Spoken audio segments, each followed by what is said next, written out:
বলছি শোনো না, এই নাও 30 টাকা। সামনে জগদ্ধাত্রী পুজো তো, আমি তোমার কাছে টাকা জমাবো। হ্যাঁ আচ্ছা 30 টাকা আছে, তোমার কাছে রেখে দাও। আচ্ছা ঠিক আছে।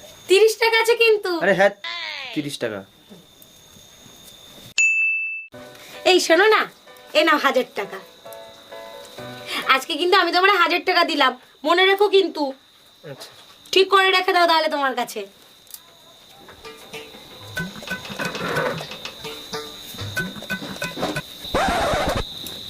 দাও আমাকে 30,000 টাকাটা দাও। 30,000 টাকা? কিসের 30,000 টাকা? আরে তোমার মনে নেই তোমার কাছে আমি টাকা জমাচ্ছিলাম? ও তুমি একদিন 30 টাকা একদিন 1000 টাকা দিয়েছিলে, 1030 টাকা। 1030? কিসের 1030?